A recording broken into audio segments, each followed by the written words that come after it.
Kembali di News on the Spot pemirsa, dalam rangka memperingati hari ulang tahun ke-64 Komando Pasukan Khusus menyelenggarakan akan serangkaian kegiatan seperti upacara parade dan syukuran di lapangan Makopassus Cijantung, Jakarta Timur. Informasi selengkapnya kita akan bergabung dengan reporter Priscila Dahuan dan juru kamera Rio Cornelianto langsung dari Makopassus Cijantung. Iya, Cila, kali ini dalam ulang tahun Kopassus, siapa saja yang terlihat hadir di sana?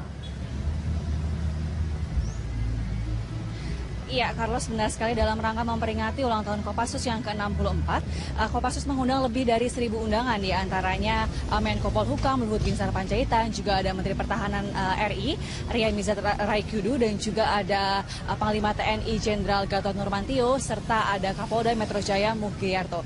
Dan keempatnya memang hadir untuk memeriahkan acara ulang tahun yang ke-64 Kopassus ini. Dan selain itu juga acara ini juga dihadiri oleh para sesepuh dan purna wirawan mantan Kopassus, dan tentu saja acara ini sudah ramai sejak pagi tadi sekitar pukul 9 dan hingga kini pun masih berlangsung, Carlos.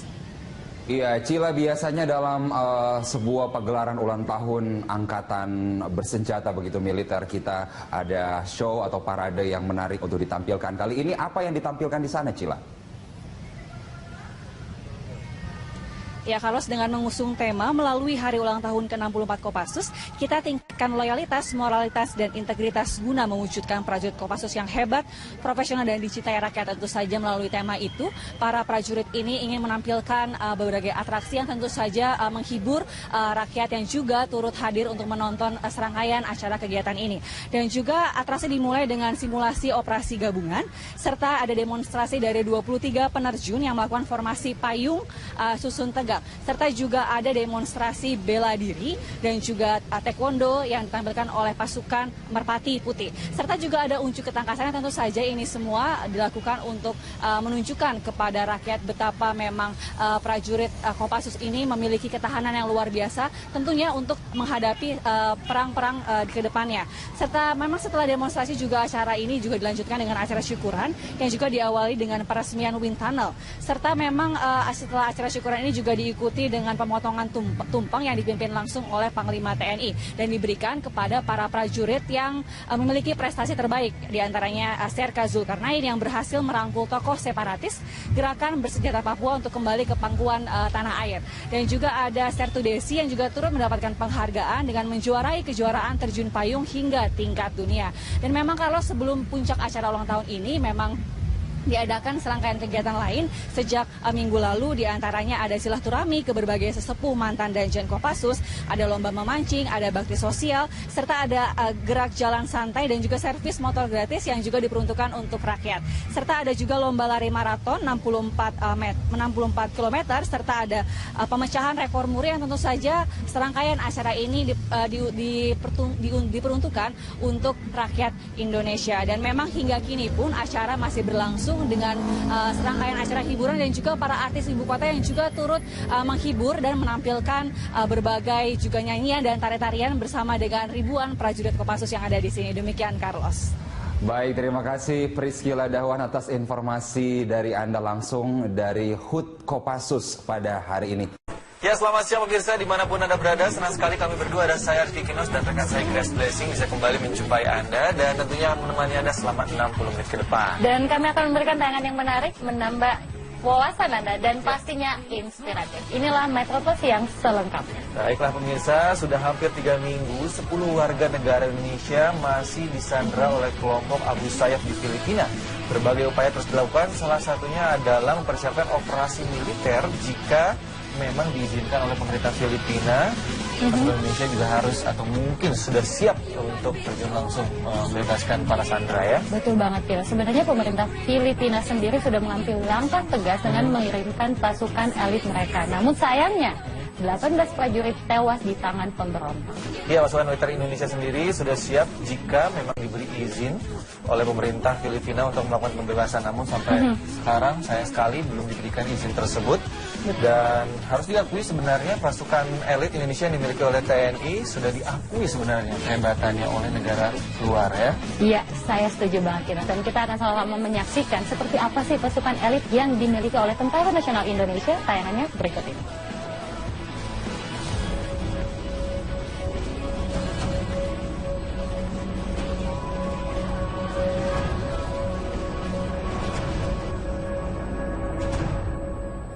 3 pekan sudah, 10 warga negara Indonesia disandra oleh kelompok militan Abu Sayyaf.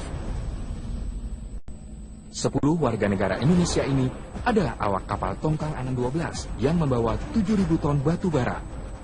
Mereka dibajak di perairan Tawi-Tawi, Filipina saat berlayar dari Banjarmasin menuju Batangas, Filipina Selatan. Pemerintah Indonesia sendiri menolak membayar uang tebusan kepada kelompok Abu Sayyaf sebesar 50 juta peso atau sekitar 15 miliar rupiah untuk membebaskan sandera. Langkah yang ditempuh adalah jalur diplomatik. Di sisi lain, pemerintah Filipina telah menerjunkan pasukan elit militernya untuk melawan kelompok Abu Sayyaf. Namun dalam sebuah operasi militer beberapa hari lalu, pasukan elit Filipina mengalami kekalahan telak. 18 prajuritnya tewas di tangan pemberontak. Sedangkan dari pihak Abu Sayyaf, 5 orang tewas dan 20 orang lainnya luka-luka. Tenggat waktu pembayaran tebusan sudah lewat, namun belum ada kejelasan kapan 10 WNI ini akan dibebaskan. Pasukan militer Indonesia sendiri sudah siap membebaskan 10 WNI yang disandra kelompok separatis Abu Sayyaf.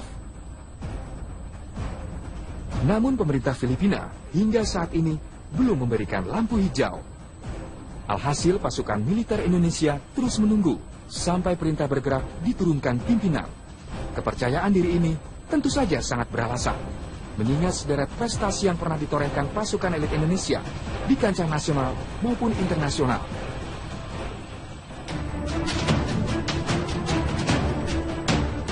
Nah, seperti apa kekuatan yang dimiliki pasukan elit Indonesia? Data Semen Bravo 90 atau Den Bravo 90. Pasukan elit ini dibentuk secara terbatas di lingkungan Korps Pasukan Khas TNI Angkatan Udara pada tahun 1990. Satuan khusus ini memiliki tugas untuk melawan kekuatan udara musuh. Sasaran mereka adalah pangkalan atau alat utama sistem persenjataan agar kekuatan udara lawan lumpuh. Den Bravo 90 dilengkapi persenjataan canggih, diantaranya senapan heavy barrel yang bisa diandalkan. Kemampuan personelnya pun tidak bisa dianggap remeh. Bayangkan, seorang prajurit Den Bravo memiliki kekuatan sama dengan 5 prajurit TNI. Den Bravo juga menjadi pasukan khusus pertama di Indonesia yang mampu menguasai ilmu bela diri STEMA, yaitu bela diri khas dari pasukan elit Rusia.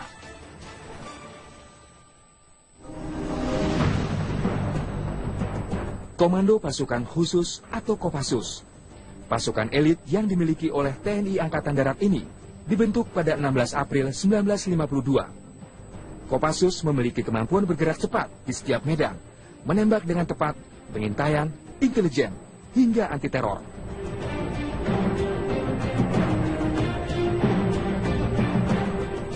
Prajurit Kopassus dapat mudah dikenali dengan baret merah yang disandangnya. Pasukan ini pun sering disebut sebagai pasukan baret merah. Kemampuannya pun luar biasa. Ibaratnya satu prajurit Kopassus bisa disamakan dengan 8 prajurit TNI biasa. Menurut Discovery Channel Military edisi 2008, Kopassus berada di posisi 3 pasukan elit dunia. Pada pertemuan Elite Force di Wiener, Austria, Kopassus meraih peringkat kedua dalam melakukan operasi militer strategis. Dan lebih dari 80% para perwira Kopassus berpartisipasi dalam acara pelatihan militer di Afrika.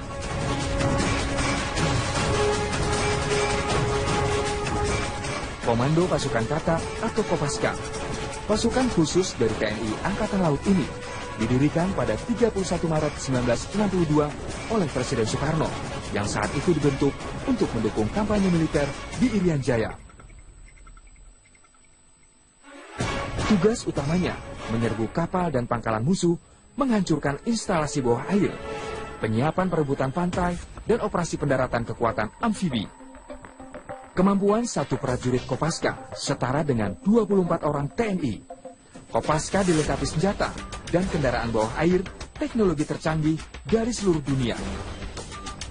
Hell Week adalah salah satu latihan terberat untuk menjadi Kopaska.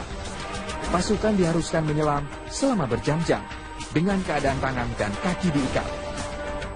Operasi legendaris Kopaska adalah saat beberapa personil mereka ditugaskan untuk mengamankan blok Ambalat dari gangguan Malaysia.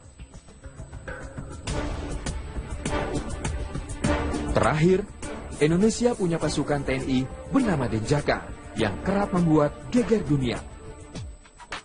Denjaka kepanjangan dari Detasemen Jalamangkara yang merupakan detasemen pasukan khusus TNI Angkatan Laut. Dibentuk pada 13 November 1984. Denjaka terdiri dari satuan gabungan antara personel Kopaska dan Yonkaifib Korps Marinir TNI AL. Denjaka memiliki tugas sebagai satuan anti-teror, baik di darat atau di laut. Untuk segi tingkat kemampuan, satu orang Denjaka setara dengan 120 orang TNI. Menjadi anggota Denjaka tidak semudah yang dibayangkan. Latihannya sangatlah berat. Salah satunya berenang dengan tangan dan kaki terikat, melewati Selat Sunda sejauh 30 km. Selanjutnya seorang prajurit Denjaka harus bisa selamat. Ketika tangan dan kakinya diborgol, tubuh diikat dengan tali, dijatuhkan ke dalam perairan Selat Bali. Operasi Denjaka bersifat rahasia dan jarang dipublikasikan. Tapi satuan ini dikenal sangat tangguh di medan operasi. Percayalah, kekuatan militer Indonesia tidak kalah jauh dengan negara lain. Mereka siap bertempur demi menjaga keutuhan NKRI.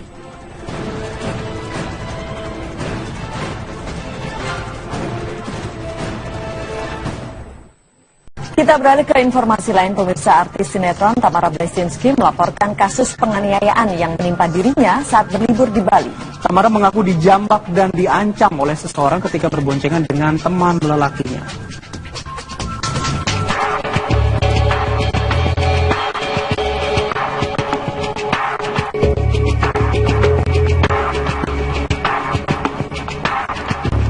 Hari ini pihak kepolisian Polsek Kuta Utara Badung memberikan keterangan terkait penganiayaan yang dialami artis Tamara Bleszynsky. Menurut Kapolsek Kuta Utara, Kompol Wayan Arta, kejadian tersebut dipicu kasus penganiayaan yang sebelumnya menimpa rekan Tamara pada Agustus tahun lalu. Saat itu Tamara menjadi saksi. Aksi penganiayaan oleh pelaku WS warga Canggu dilakukan saat Tamara berpapasan. Saat itu Tamara yang sedang dibonceng rekannya dijambak pada bagian rambut dan sempat terjadi keributan di mana pelaku sempat mengumpat Tamara.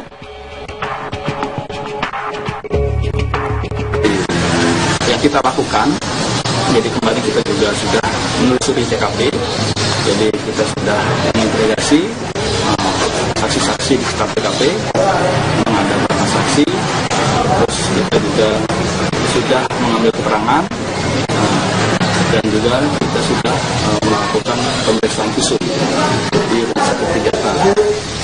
Jadi sampai dengan saat ini kami dari penyidik masih mengumpulkan bukti terkait dengan peristiwa tersebut dan kemungkinan mendalami apakah ada peristiwa lainnya. Hingga saat ini pihak kepolisian masih mencari keberadaan pelaku. Sedangkan untuk kasus penganiayaan ini, pihak polisi masih menunggu hasil visum yang dilakukan Jumat dini hari tadi.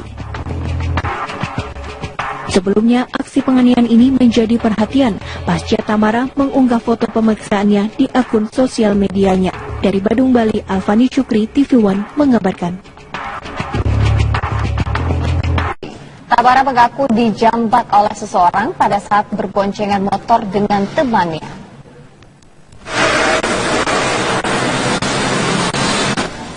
Hari ini pihak kepolisian Polsek Kuta Utara Badung memberikan keterangan terkait motif penganiayaan yang dilakukan pelaku sesuai keterangan dari Tamara Bleszynsky. Aksi penganiayaan ini dipicu kasus penganiayaan yang sebelumnya menimparkan Tamara Agustus tahun lalu, di mana Tamara saat itu menjadi saksi. Pelaku Wayan Sodrat menganiaya Tamara saat berpapasan. Tamara dijambak rambutnya, lalu terjadi keributan.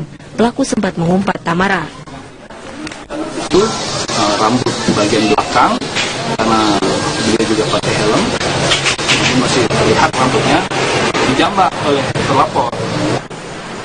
Hingga saat ini pihak kepolisian masih mencari keberadaan pelaku. Sedangkan untuk kasus penganiayaan ini pihak polisi masih menunggu hasil visum agar kekuatan udara lawan lumpuh. Den Bravo 90 dilengkapi persenjataan canggih, diantaranya senapan heavy barrel yang bisa diandalkan. Kemampuan personelnya pun tidak bisa dianggap remeh. Bayangkan, seorang prajurit Den Bravo memiliki kekuatan sama dengan 5 prajurit TNI. Den Bravo juga menjadi pasukan khusus pertama di Indonesia yang mampu menguasai ilmu bela diri STEMA, yaitu bela diri khas dari pasukan elit Rusia.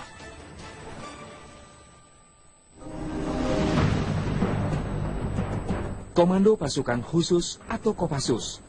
Pasukan elit yang dimiliki oleh TNI Angkatan Darat ini dibentuk pada 16 April 1952. Kopassus memiliki kemampuan bergerak cepat di setiap medan, menembak dengan tepat, pengintaian, intelijen, hingga anti-teror.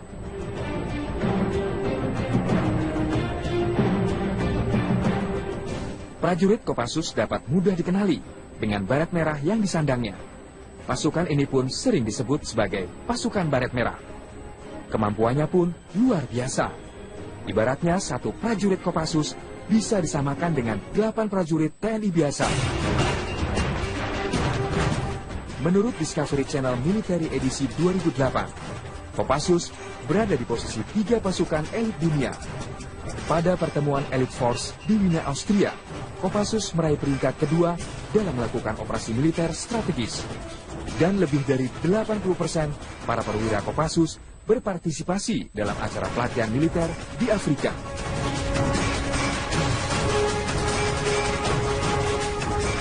Komando Pasukan Kata atau Kopaska, pasukan khusus dari TNI Angkatan Laut ini didirikan pada 31 Maret 1962 oleh Presiden Soekarno yang saat itu dibentuk untuk mendukung kampanye militer di Irian Jaya. Tugas utamanya menyerbu kapal dan pangkalan musuh, menghancurkan instalasi bawah air, penyiapan perebutan pantai, dan operasi pendaratan kekuatan amfibi. Kemampuan satu prajurit Kopaska setara dengan 24 orang TNI. Kopaska dilengkapi senjata dan kendaraan bawah air teknologi tercanggih dari seluruh dunia. Hell Week adalah salah satu latihan terberat untuk menjadi Kopaska. Pasukan diharuskan menyelam selama berjam-jam dengan keadaan tangan dan kaki diikat. Operasi legendaris Kopaska adalah saat beberapa personil mereka ditugaskan untuk mengamankan blok Ambalat dari gangguan Malaysia. Terakhir, Indonesia punya pasukan TNI bernama Denjaka yang kerap membuat geger dunia. Denjaka kepanjangan dari Detasemen Jalamangkara yang merupakan detasemen pasukan khusus TNI Angkatan Laut. Dibentuk pada 13 November 1984. Denjaka terdiri dari satuan gabungan antara personel Kopaska dan Yonkaifib Korps Marinir TNI AL. Denjaka memiliki tugas sebagai satuan anti-teror, baik di darat atau di laut. Untuk segi tingkat kemampuan, satu orang Denjaka setara dengan 120 orang TNI. Menjadi anggota Denjaka tidak semudah yang dibayangkan. Latihannya sangatlah berat. Salah satunya berenang dengan tangan dan kaki terikat, melewati Selat Sunda sejauh 30 km. Selanjutnya seorang prajurit Denjaka harus bisa selamat. Ketika tangan dan kakinya diborgol, tubuh diikat dengan tali, dijatuhkan ke dalam perairan Selat Bali. Operasi Denjaka bersifat rahasia dan jarang dipublikasikan. Tapi satuan ini dikenal sangat tangguh di medan operasi. Percayalah, kekuatan militer Indonesia tidak kalah jauh dengan negara lain. Mereka siap bertempur demi menjaga keutuhan NKRI.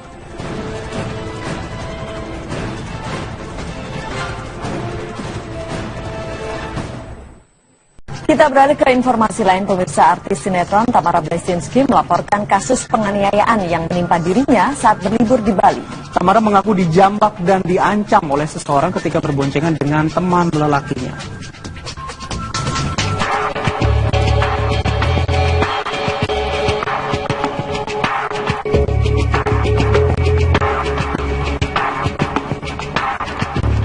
Hari ini pihak kepolisian Polsek Kuta Utara Badung memberikan keterangan terkait penganiayaan yang dialami artis Tamara Blesinski.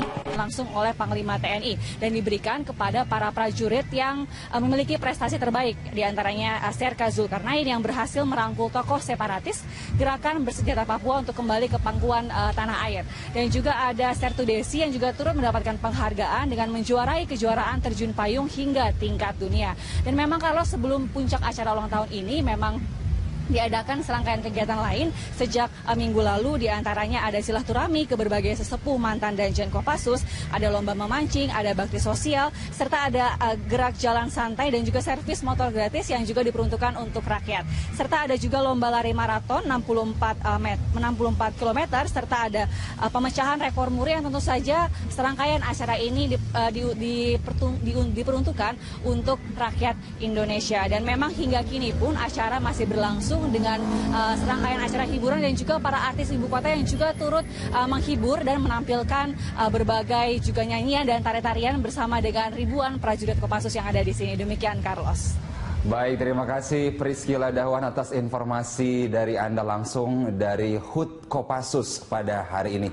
Ya, selamat siang pemirsa dimanapun Anda berada. Senang sekali kami berdua, ada saya Arfi Kinos dan rekan saya Grace Blessing bisa kembali menjumpai Anda dan tentunya akan menemani Anda selama 60 menit ke depan. Dan kami akan memberikan tayangan yang menarik, menambah wawasan Anda dan pastinya inspiratif. Inilah Metro Plus yang selengkapnya. Baiklah pemirsa, sudah hampir 3 minggu 10 warga negara Indonesia masih disandra oleh kelompok Abu Sayyaf di Filipina. Berbagai upaya terus dilakukan, salah satunya adalah mempersiapkan operasi militer jika memang diizinkan oleh pemerintah Filipina. Indonesia juga harus atau mungkin sudah siap untuk terjun langsung membebaskan para sandera ya. Betul banget, Pil. Sebenarnya pemerintah Filipina sendiri sudah mengambil langkah tegas dengan mengirimkan pasukan elit mereka. Namun sayangnya 18 prajurit tewas di tangan pemberontak. Ya, pasukan militer Indonesia sendiri sudah siap jika memang diberi izin oleh pemerintah Filipina untuk melakukan pembebasan. Namun sampai sekarang sayang sekali belum diberikan izin tersebut. Dan harus diakui sebenarnya pasukan elit Indonesia yang dimiliki oleh TNI sudah diakui sebenarnya kehebatannya oleh negara luar ya. Iya, saya setuju banget Kina. Dan kita akan sama-sama menyaksikan seperti apa sih pasukan elit yang dimiliki oleh Tentara Nasional Indonesia. Tayangannya berikut ini.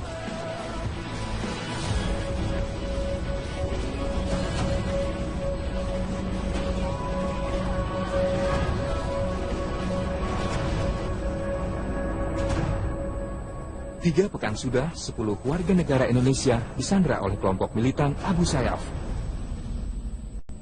10 warga negara Indonesia ini adalah awak kapal Tongkang Anang 12 yang membawa 7.000 ton batu bara. Mereka dibajak di perairan Tawi-Tawi, Filipina saat berlayar dari Banjarmasin menuju Batangas, Filipina Selatan. Pemerintah Indonesia sendiri menolak membayar uang tebusan kepada kelompok Abu Sayyaf sebesar 50 juta peso atau sekitar 15 miliar rupiah untuk membebaskan sandera. Langkah yang ditempuh adalah jalur diplomatik. Di sisi lain, pemerintah Filipina telah menerjunkan pasukan elit militernya untuk melawan kelompok Abu Sayyaf. Namun dalam sebuah operasi militer beberapa hari lalu, pasukan elit Filipina mengalami kekalahan telak. 18 prajuritnya tewas di tangan pemberontak. Sedangkan dari pihak Abu Sayyaf, 5 orang tewas dan 20 orang lainnya luka-luka. Tenggat waktu pembayaran tebusan sudah lewat, namun belum ada kejelasan kapan 10 WNI ini akan dibebaskan. Pasukan militer Indonesia sendiri sudah siap membebaskan 10 WNI yang disandra kelompok separatis Abu Sayyaf. Namun pemerintah Filipina hingga saat ini belum memberikan lampu hijau. Alhasil pasukan militer Indonesia terus menunggu sampai perintah bergerak diturunkan pimpinan. Kepercayaan diri ini tentu saja sangat beralasan, mengingat sederet prestasi yang pernah ditorehkan pasukan elit Indonesia di kancah nasional maupun internasional.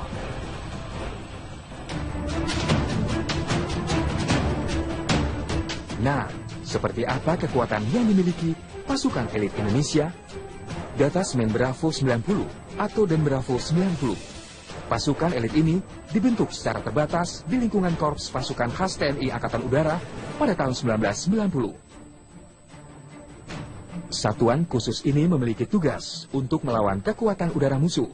Sasaran mereka adalah pangkalan atau alat utama sistem persenjataan. Kembali di News on the Spot pemirsa, dalam rangka memperingati hari ulang tahun ke-64, Komando Pasukan Khusus menyelenggarakan akan serangkaian kegiatan seperti upacara parade dan syukuran di lapangan Makopassus Cijantung, Jakarta Timur. Informasi selengkapnya kita akan bergabung dengan reporter Priscila Dawan dan juru kamera Rio Cornelianto langsung dari Makopassus Cijantung. Iya, Cila, kali ini dalam ulang tahun Kopassus, siapa saja yang terlihat hadir di sana?